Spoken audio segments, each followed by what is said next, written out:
दुनिया का सबसे दर्दनाक रिश्ता होता है। Hello friends, spirit world spirit angel से मैं अनुराधा आप सभी का स्वागत करती हूँ।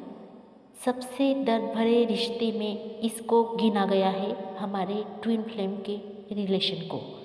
और ये बात मैं भी मानती हूँ कि ट्विन फ्लेम का कनेक्शन रियली सबसे दुख भरा, सबसे पीड़ादायक होता है। और ये बात वही लोग मानेंगे या समझेंगे जिन्होंने इसका अनुभव खुद किया है, जिन्होंने इस रिश्ते को जिया है, जिन्होंने इस रिश्ते को थोड़े समय के लिए ही सही, चाहे कुछ महीनों के लिए ही सही, कुछ दिनों के लिए ही सही, कुछ पलों के लिए ही क्यों न सही, लेकिन जिन्होंने ये जाना है कि इस इंसान से मेरा कोई घनिष्ठ संबंध है, ऐसा रिश्ता है जिसको मैं कभी भूल ही नहीं पा सकता हूँ, तो उसी इंसान को ये अनुभव होगा, उसी इंसान को वो एक्सपीरियंस होगा कि वो ट्विन फ्लेम जर्नी में है और उन्होंने इस रिश्ते को, इस पेन को, इस दर्द को कभी जिया है। तो वही लोग इस पर भरोसा करेंगे और आप किसी से कह भी नहीं सकोगे क्योंकि कोई भी इस पर भरोसा नहीं करेंगे। मैं तो कहूँगी कि ट्विन फ्लेम ना ही मिले तो अच्छा है, क्योंकि इतना दर्द, इतना पेन सहने की उनके अंदर क्षमता नहीं होती है कि वो अपने साथी से इस धरती पर आकर मिले और उस पीड़ा को, उस दर्द को, उस दुख को पल पल जीते रहे कि इसके बाद उन्हें बिछड़ना है। इससे अच्छा तो है कि वो ना ही मिले, क्योंकि मिलने पर जो हालत एक ट्विन फ्लेम की बिछड़ने के बाद होती है उसको तो बयां तक नहीं कर सकती मैं अपना अगर खुद का एक्सपीरियंस आपको बताऊँ तो मैंने वो जॉब छोड़ दी, मैंने वो वर्क प्लेस छोड़ दिया, मैंने अपना घर तक छोड़ दिया, यहाँ तक कि मैंने अपना शहर तक छोड़ दिया कि मैं अब अपने घर से, अपने शहर से दूर कहीं जाकर बैठ गई हूँ कि मुझसे ये बर्दाश्त नहीं हो पा रहा था। क्योंकि आपके ट्विन अगर आपके ही शहर में, आपकी ही सिटी में, आपके ही वर्क प्लेस पर वो काम करते हैं तो आपकी कंडीशन उनके सामने ऐसी बन जाती है कि ना तो आप बोल पाते हो और ना ही आप उनके सामने जा पाते हो। और ऊपर से यूनिवर्स की पावर, यूनिवर्स की शक्ति आपके ऊपर काम कर रही होती है कि कौन से टाइम पर, किस समय पर आपको उनसे बात करनी है, किस समय पर आपको उनके सामने जाना है, क्या बात करनी है और कितने समय तक, कितने ड्यूरेशन तक आपको उनके सामने रहना है। तो इन सारी चक्करों में आप इतने पीस जाते हो अपने ट्विन के सामने कि आप उन चीज़ों को बर्दाश्त ही नहीं कर सकते हो। कोई तो भाग जाते हैं, कोई टूट जाते हैं, कोई ब्रेकअप हो जाते हैं, कोई अपना जॉब छोड़ देते हैं, कोई अपना प्लेस छोड़ देते हैं, कोई कहाँ कैसे भी भाग के निकल के अपने आप को राहत में लाने की कोशिश करते हैं इस जर्नी में। तो ऐसे ही बहुत से लोगों के सेशन में जब लेती हूँ तो उसमें ये सारी बातें जब वो बयां करते हैं, जाहिर करते हैं, तो उनकी सच में ये जर्नी, ये जो अवस्था होती है ये बहुत ही पेनफुल अवस्था होती है, जिससे इतनी आसानी से हील करना किसी भी ट्विन के लिए आसान नहीं होता है। इसलिए आपको बहुत सहायता दी जाती है, हीलिंग दी जाती है आपके गुरुओं से, आपके मार्गदाता जो आपको इस जर्नी में मिलते हैं, जिनसे आप सेशन लेते हो, अपनी रीडिंग बुक करवाते हो, उन सब से आपको जो भी सहायता मिलती है वो सच में राहतफुल होती है और आपको आगे के रास्ते भी पता चल जाते हैं। इसलिए आपको हीलिंग की ज़रूरत होती है इस जर्नी में, क्योंकि ये जर्नी ही इतनी दर्द भरी, इतनी पीड़ादायी, इतनी दुख भरी है कि इससे, इस दर्द से उभर के बाहर आना, खुद को स्टैंड देना, खुद के ऊपर, खुद के बलबूते पर खड़ा रहना, ये बिल्कुल भी हमें संभव नहीं लगता है। तो ऐसे में किसी की एनर्जी अगर हमसे कनेक्ट हो जाती है तो वो लोग आपको सहायता ज़रूर करते हैं इस जर्नी में। तो जहाँ भी आपके ट्विन फ्लेम होते हैं और उनके सामने आप जाते हो तो उनके सामने आप अपनी एनर्जी, उनकी एनर्जी बर्दाश्त नहीं कर सकते हो। तो जहाँ पर भी आपके ट्विन फ्लेम आपको मिलते हैं, कुछ समय के लिए उनके साथ आपका बबल फेस अच्छा चलता है, लेकिन जब चीज़ें बर्दाश्त के बाहर होने लगती है, ट्रिगर मिलने लगते हैं, तो उसके बाद आपका वहाँ से हट जाना ही बेहतर होता है। अगर आप एक ही सिटी में, एक ही एरिया में रहते हो तो अपने ट्विन के ट्रिगर को झेलते रहने से अच्छा है कि हम उनसे दूर रहकर यूनिवर्स को सरेंडर करें और उनको ब्लेसिंग देकर उनके सामने से ही हट जाए। तो दोस्तों, मैंने भी इस जर्नी में ऐसा ही किया था, क्योंकि चीज़ें जब हद से ज़्यादा, हमारे दिमाग से ज़्यादा ऊपर उठती है तो तो उन चीज़ों को बर्दाश्त करना बहुत ही मुश्किल होता है। तो हमें थोड़ा स्पेस देने के लिए भी उनसे दूरी बनाकर रहना पड़ता है। तो ये सब कुछ सबके लिए नहीं होता है, जिनके लिए रिजोनेट करता है उनके लिए ही ये चीज़ें सही होती है। लेकिन जब वो अवेकन हो जाते हैं, आपके ट्विन अवेकन हो जाते हैं, अवेयर हो जाते हैं, यूनिवर्स उन्हें भी इसी इंटेंसी से इस रिश्ते की सच्चाई से गुजारते हैं, ताकि उन्हें भी ये अनुभव हो जाए कि क्यों वो इस तरह से भाग रहे हैं।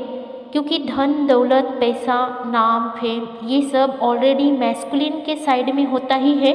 उनका टारगेट पैसा कमाना नहीं होता है, बल्कि वो इतने हॉनेस्ट और इतने प्योर होते हैं कि किसी के होठों पर मुस्कान लाने के लिए या किसी के हेल्प के लिए वो हमेशा स्टैंड लेते हैं। लेकिन बस जब डिवाइन फेमिनिन की बात आती है तो वो पीछे हट जाते हैं। ऐसा क्यों करते हैं वो? अगर वो ये सवाल भी अपने आप से पूछे तो भी वो अपने अंदर तक खुद को जान पाएंगे कि ऐसा क्या रिश्ता है इस पर्सन के साथ मेरा, जो मैं जानना तो चाहता हूँ पर समझना नहीं चाहता हूँ। और इसीलिए ही डिवाइन फेमिनिन को दर्द से गुजरना पड़ता है, जब तक वो इस रिश्ते को जानने की या समझने की कोशिश ना करे। लेकिन जब वो एक बार अपने आप से जुड़कर सवालों के जवाब पर अपना ध्यान केंद्रित करते हैं तो उनके अंदर का दर्द इतना ज़्यादा उभर के आता है डिवाइन फेमिनिन के लिए कि वो अपने आंसुओं में डूब जाते हैं। ट्विन फ्लेम एक दूसरे के लिए इतना रोते हैं, इतना तड़पते हैं, इतना तरसते हैं। उनकी तड़प और उनकी पीड़ा की वो जो अवस्था होती है वो इतनी ज़्यादा दयनीय होती है कि उनको खुद पर ही तरस आने लगता है कि मैं इस इंसान के लिए क्या ऐसा करूं कि मेरे अंदर वो सुकून आ जाए, मेरे अंदर वो शांति आ जाए। उनको ऐसा लगने लगता है कि ऐसा इंसान शायद ही इस दुनिया में कहीं होगा, ऐसा तो इंसान मुझे कभी मिल ही नहीं सकता है।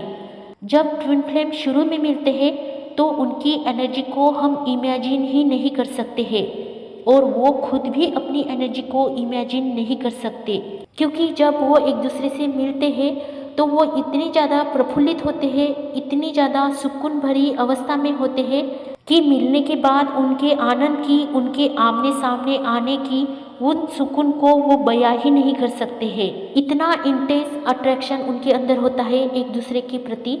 इतनी जल्दी से, इतनी तेज़ी से वो एक दूसरे के करीब आ जाते हैं कि वो एक दूसरे के लिए अपनी जान तक देने के लिए राज़ी होती है। इतना आकर्षण उनके सोल में नेचुरली होता है। और शुरू में तो वो एक दूसरे के बस आमने सामने भी रहे तो भी उन्हें ऐसा महसूस होता है जैसे पूरी कायनात उन्हें मिलाने में लगी हुई है। और वो बिल्कुल भी नहीं सोचेंगे कि आपके आसपास कौन लोग खड़े हैं। वो बिल्कुल भी नहीं सोचेंगे कि उनकी फैमिली, उनके दोस्त, उनके रिश्तेदार, उनके हस्बैंड, उनके वाइफ आजू बाजू में खड़े हैं। वो इन सारी चीज़ों के बारे में सोच ही नहीं पाएंगे। वो बस अपनी ही सुकून में, अपनी ही पीस में और उन पलों में होते हैं जो उनके लिए कुछ ही समय के लिए निर्धारित किए हुए होते हैं। क्योंकि उसके बाद उन्हें जो स्पेस दिया जाता है वो इतना पेनफुल होता है कि कई ट्विन फ्लेम इस स्पेस को बर्दाश्त ही नहीं कर पाते हैं। यहाँ तक के पागल हो जाते हैं, कई तो सुसाइड तक करने के लिए उतर आते हैं। और ऐसा नहीं कि आप नॉर्मल इंसान के लिए ऐसा करते हो, ये कनेक्शन ही कुछ ऐसा होता है कि नॉर्मल से बहुत अलग, बहुत यूनिक होता है। क्योंकि आपका ट्विन आपके दिल और दिमाग में ऐसा बच जाता है और आप कहीं भी जाओ आपको बस वही दिखने लगता है। ऐसा नहीं कि मैं फिल्मों में जैसे दिखाया है वैसे बता रही हूँ, ये लिटरली उनके साथ होता है। और यहाँ पर बहुत से डिवाइन कपल्स यहाँ पर अभी है, वो भी अपनी इस जर्नी को यहाँ पर बयां कर सकते हैं कि सच में लिटरली उनके साथ ये चीज़ें होती हैं कि हर चीज़ों में उन्हें उनके डिवाइन मैस्कुलिन ही दिखाई देते हैं। हर इंसान में उन्हें वही नज़र आने लगते हैं। अगर वो आईने के सामने भी जाए तो उन्हें आईने के सामने भी उनके ट्विन ही नज़र आने लगते हैं। तो ऐसा सच में उनके साथ होता है। और ऊपर से यूनिवर्स उनके ड्रीम्स में, उनके थॉट्स में, उनके विचारों में आधी जान ले लेते हैं। बाकी बची हुई जान तो उनका सेपरेशन ही ले लेती है। उस सेपरेशन में उनकी हालत इतनी ख़राब, इतनी कमज़ोर, इतनी पेनफुल, इतनी दर्दनाक होती है कि जान जाए तो जाए, कोई कदर नहीं, कोई फिक्र नहीं, कोई चिंता ही नहीं। अब कुछ बचा ही नहीं मेरे पास, जो मैं संभाल सकूं। ऐसी दयनीय अवस्था उनकी होती है इस जर्नी में। और ऐसा नहीं कि उनके जीवन में नॉर्मल कनेक्शन आकर भी टूट गए होते हैं, उसका उन पर कोई भी इतना असर नहीं हुआ होता है। चाहे वो 3D वर्ल्ड के हस्बैंड वाइफ का कनेक्शन हो या 3D वर्ल्ड के बॉयफ्रेंड या गर्लफ्रेंड के ब्रेकअप का कनेक्शन क्यों ना हो, लेकिन उस पेन में वो खुद को संभालने की क्षमता रखते हैं और बहुत ही जल्दी खुद को संभाल कर उठ भी जाते हैं। परंतु ट्विन फ्लेम के इस कनेक्शन में ऐसा होता है, ट्विन फ्लेम के कनेक्शन में एक्चुअली होता तो कुछ भी नहीं उनके साथ, ना ही उनकी ट्विन के साथ ज़्यादा बातें होती है, ना ही ज़्यादा उनका आमना सामना होता है, ना ही उनका उनके ट्विन के साथ कुछ फिजिकल होता है, और ना ही उनका उनके साथ सेक्सुअल कुछ घटना होती है, और ना ही टचिंग की कोई घटना होती है, और ना ही उनकी ऐसी मुलाकातें हुई होती है, ना ही उनकी ऐसी बातें हुई होती है जिसको वो भूल ही नहीं पाते हैं। ऐसी चीज़ें कुछ भी नहीं होती है। परंतु ये अट्रैक्शन, ये इंटेंसी इतनी ज़्यादा गहरी होती है, इतनी ज़्यादा तीव्र होती है कि चीज़ें उनके बस के बाहर ही होती है। ऐसी फिजिकल कोई भी चीज़ें उनके साथ नहीं होती है अपनी ट्विन को लेकर जिससे वो गहराई में डूब जाए। परंतु ऐसा कुछ ना होने के बावजूद भी सिर्फ उनके सामने आने से ही इतना पेन उभर के आ जाए तो मिलना और मुलाकातें तो दूर ही रह जाती है। बिना शरीर को छुए, बिना एक दूसरे से गहराई की बात किए ये दोनों आपस में ऐसे मिल जाते हैं कि उनका वियोग होना बाद में ये बर्दाश्त ही नहीं कर सकते हैं। और उसमें हमारे यूनिवर्स, हमारे डिवाइन आग में घी डालने का काम करते हैं। यहाँ पर मैं घी में शक्कर नहीं बोलूँगी, आग में घी बोलूँगी, क्योंकि आग लगाकर उसमें ट्विन फ्लेम को स्वाह कर दिया जाता है। जैसे ओम डिवाइन मैस्कुलिन स्वाह, ओम डिवाइन फेमिनिन स्वाह। आग में भड़कते रहो, आग में जलते रहो, यानी आग में भड़काने का काम यूनिवर्स और डिवाइन करते हैं। बेचारे सेपरेशन में पड़े होते हैं, उनके दिल दिमाग को शांत करवाने के बजाय उनके जगह जगह पर नाम दिखाना, उनकी निशानियां दिखाना, उनके ख्वाब दिखाना, रात दिन उनके ड्रीम्स दिखाना, ये सब यूनिवर्स का और डिवाइन का खेल चलता रहता है। मुझे तो मेरे डिवाइन मैस्कुलिन के एक रात में 3-4 ड्रीम्स आते थे। जैसे ही थोड़ा सोना चाहा उनके सपनों से और उनके ख्यालों से तो मेरा जीना ही खराब हो गया था। इस तरह के ड्रीम्स उनके एक रात में 3-3, 4-4 ड्रीम्स मुझे आते थे। रात को तो मैं उनके ड्रीम से और उनके सपनों के डर से सो ही नहीं पाती थी। तो मैंने अपने सोने का समय दोपहर को रखा, लेकिन दोपहर को भी उनके ड्रीम्स और उनके ख्याल ही मन में आते थे, और जिससे मेरे नॉर्मल चीज़ों पर, मेरे नॉर्मल जीवन पर भी बहुत असर हो रहा था, जिससे मैं बर्दाश्त ही नहीं कर पाई थी। इसलिए मैंने वो वर्क प्लेस, वो जॉब, वो शहर, वो सारी चीज़ें ही छोड़ दी जिससे मुझे शायद थोड़ा सुकून मिल पाए। तो ऐसे दिन रात आपको आपके डिवाइन मैस्कुलिन के, डिवाइन फेमिनिन के जो सपने आते हैं तो वो भी यूनिवर्स का ही प्लान होता है। जैसे ही आँख लगी, जैसे ही आँख खुली, उनके ही ख्याल, उनके ही ड्रीम्स आना आपको शुरू हो जाते हैं। तो इन सपनों से भी आपको बहुत ज़्यादा सताया जाता है। रात दिन आप सो नहीं पाते हो और उसकी याद में आप तड़पते रहते हो, तरसते रहते हो, रोने लगते हो। और सपने भी कैसे कैसे भटकाने वाले सपने आते हैं कि जाओ बोलो उनको कि तुम्हारे साथ ऐसा ऐसा हो रहा है, तुम्हारे साथ यूनिवर्स, डिवाइन ऐसे ऐसे कर रहे हैं। जाओ और उनको बताओ कि सपनों में तुमने क्या क्या देखा। जाओ और बताओ कि तुम्हारे साथ क्या हो रहा है और क्यों हो रहा है, और तुम्हारे दिल में उनके लिए इतना अनकंडीशनल प्रेम है। ये सारी चीज़ें डिवाइन फेमिनिन, डिवाइन मैस्कुलिन और कोई भी ट्विन अपने सामने वाले ट्विन को बताना ही नहीं चाहता है, लेकिन यूनिवर्स और डिवाइन उनको इतना मजबूर कर देते हैं कि अगर उन्होंने इसके ऊपर कोई स्टेप नहीं उठाया, कोई एक्शन नहीं लिया, या कोई चीज़ें यूनिवर्स के मुताबिक नहीं की गई, तो यूनिवर्स उनको पूरी तरह से इसी कंडीशन में रखेंगे। जब तक कि आप उन्हें नहीं बताओगे तब तक आपको इसी कंडीशन में रखा जाता है। और ये कंडीशन, ये अवस्था आपकी इतनी दर्द भरी, इतनी पेन भरी होती है कि बताए तो किसको बताए।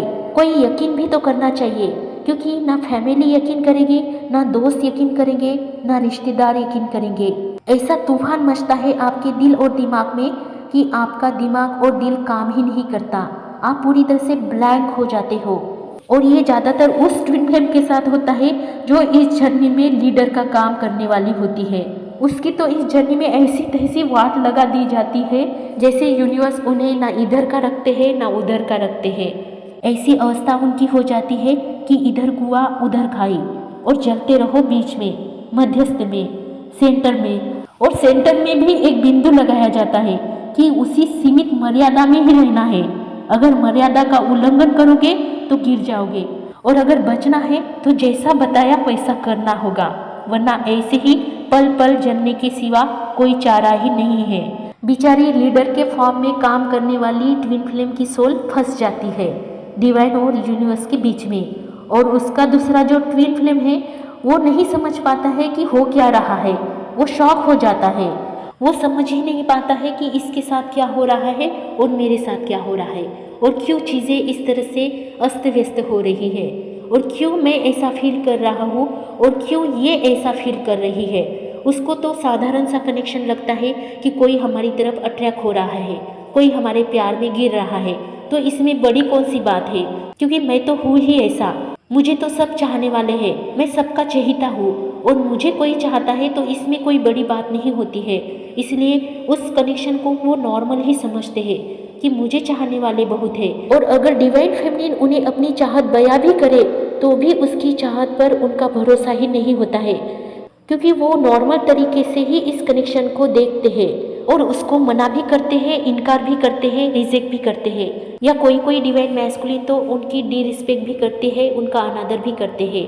तो ऐसे में डिवाइन फेमिनिन को और भी ज़्यादा पेन से गुजरना पड़ता है कि वो इस कनेक्शन को समझ ही नहीं पाते हैं। इसीलिए ये कनेक्शन बहुत ही गहरा, बहुत ही डीप और बहुत ही दर्द भरा और पेन भरा होता है। लेकिन जैसे मैंने बताया, ये कनेक्शन जितना दर्द भरा होता है उतना फ्रूटफुल भी होता है।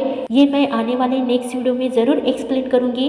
तब तक आप जुड़े रहिए, खुश रहिए, आबाद रहिए, पॉजिटिव रहिए, अपना ध्यान रखिए और मेडिटेशन करते रहिए। सभी के लिए happy journey. Love you all, take care all.